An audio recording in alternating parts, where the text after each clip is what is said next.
देखिए, एआई और टेक्नोलॉजी ये हमारी दुनिया को हर रोज बदल रहे हैं और इसके साथ ही बदल रहा है हमारे काम करने का तरीका भी।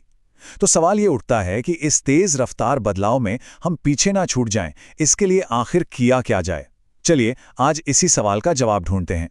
बस एक पल के लिए सोचिए, क्या होगा अगर कल आपकी नौकरी की जरूरत ही ना रहे? वो काम जिसे सीखने में सालों लगा दिए, क्या होगा अगर टेक्नोलॉजी उसे बस रातों रात बदल दे? ये डर आज हम में से कई लोगों के लिए एक हकीकत बनता जा रहा है।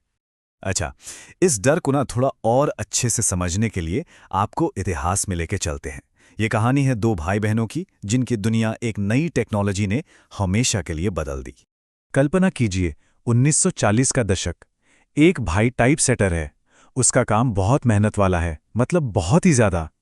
किताबें छापने के लिए उसे पहले सीसा पिघलाना पड़ता है, फिर एक एक अक्षर को हाथ से सेट करना होता है और फिर रोलर्स पर स्याही लगाकर छपाई करनी पड़ती है। सोचिए, एक पन्ना तैयार करने में घंटों निकल जाते थे। और ऐसा ही कुछ हाल उसकी बहन का था। वो एनिमेशन इंडस्ट्री में काम करती थीं, जहां वो मिकी माउस फिल्मों के लिए हर एक फ्रेम को हाथ से पेंट करती थीं। दोनों का काम पूरी तरह से उनके हुनर और उनकी मेहनत पर टिका था। और फिर आया कंप्यूटर, एक ऐसी टेक्नोलॉजी जो सब कुछ बदलने वाली थी। भाई ने तो फैसला किया कि वो इसे सीखेगा, लेकिन बहन ने उसे नजरअंदाज कर दिया। सोचा, अरे इससे क्या ही होगा। बस इसी एक फैसले ने दोनों की किस्मत तय कर दी। भाई ने नई तकनीक सीखी और वो एक ग्राफिक डिजाइनर बन गया। अब वो माउस के कुछ ही क्लिक से पहले से कहीं बेहतर काम अकेले कर सकता था। वहीं दूसरी तरफ बहन की नौकरी धीरे धीरे खत्म हो गई, क्योंकि उसका हुनर अब पुराना पड़ चुका था। और ये बदलाव कोई छोटा मोटा नहीं था। सिर्फ 10 सालों के अंदर टाइप सेटर की नौकरियों की संख्या 80,000 से गिरकर सिर्फ 20,000 रह गई। मतलब सोचिए, 75% जॉब्स खत्म। तकनीक ने पुरानी नौकरियां तो छीनी, लेकिन नई नौकरियां भी बनाई, और जीता वही जो सीखता रहा। और देखिए, ये कोई पुरानी कहानी नहीं है। आज भी ये बात उतनी ही सच है। जैसा कि ज़ीरोधा के संस्थापक निखिल कामत कहते हैं कि सिर्फ एक डिग्री काफ़ी नहीं है, हमें लगातार जिंदगी भर सीखते रहना होगा। लेकिन यहाँ एक बहुत मज़ेदार बात है। टेक्नोलॉजी और नौकरियों का रिश्ता हमेशा सीधा साधा नहीं होता। कई बार तो ऐसा होता है कि नई तकनीक नौकरियां खत्म करने की बजाय शुरू में उन्हें बढ़ा देती है। इस इंटरेस्टिंग रिलेशनशिप को समझने के लिए एक कॉन्सेप्ट है जिसे कहते हैं इन्वर्टेड यू कर्व। चलिए देखते हैं। चलो एक और उदाहरण लेते हैं। 18वीं शताब्दी का कपड़ा उद्योग। उस जमाने में सब कुछ हाथ से बनता था। इसी वजह से कपड़े बहुत महंगे थे और उत्पादन भी बहुत कम होता था, और इस काम के लिए बहुत सारे मजदूरों की जरूरत पड़ती थी। फिर आया ऑटोमेशन। मशीनों ने कपड़े बनाना सस्ता कर दिया, जिससे उनकी मांग आसमान छूने लगी।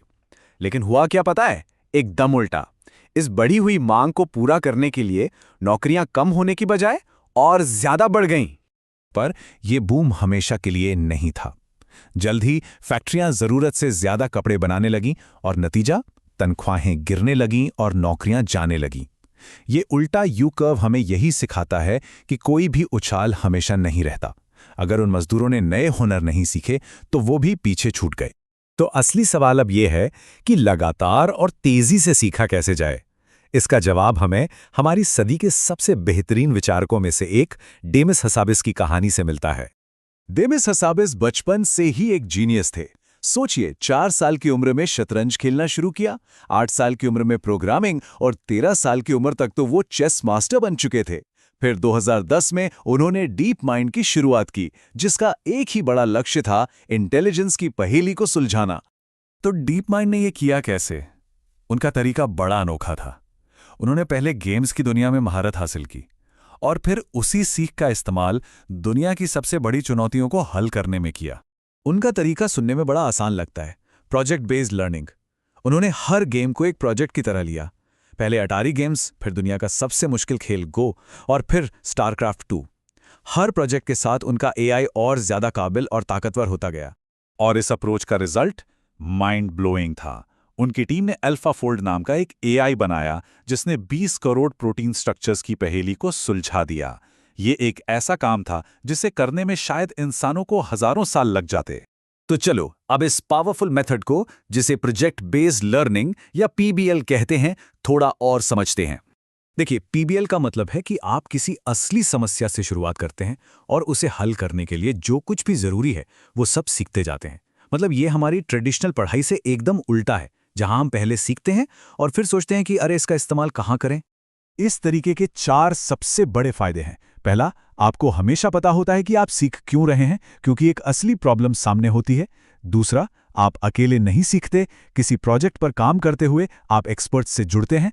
तीसरा, आप सिर्फ वही सीखते हैं जिसकी जरूरत है, जिससे आपका समय बचता है। और चौथा, जब आप सच में कुछ बनाते हैं तो आपका आत्मविश्वास बढ़ता है, जो किसी भी सर्टिफिकेट से ज्यादा कीमती है।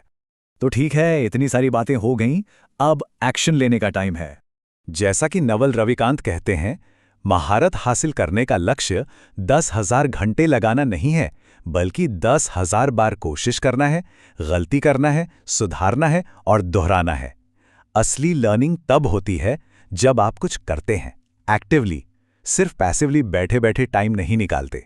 तो अब ये सवाल आपके लिए है। सोचिए, वो कौन सा पहला छोटा प्रोजेक्ट होगा जिससे आप आज से ही शुरू कर सकते हैं? आपकी सीखने की यात्रा किस समस्या को हल करने से शुरू होगी?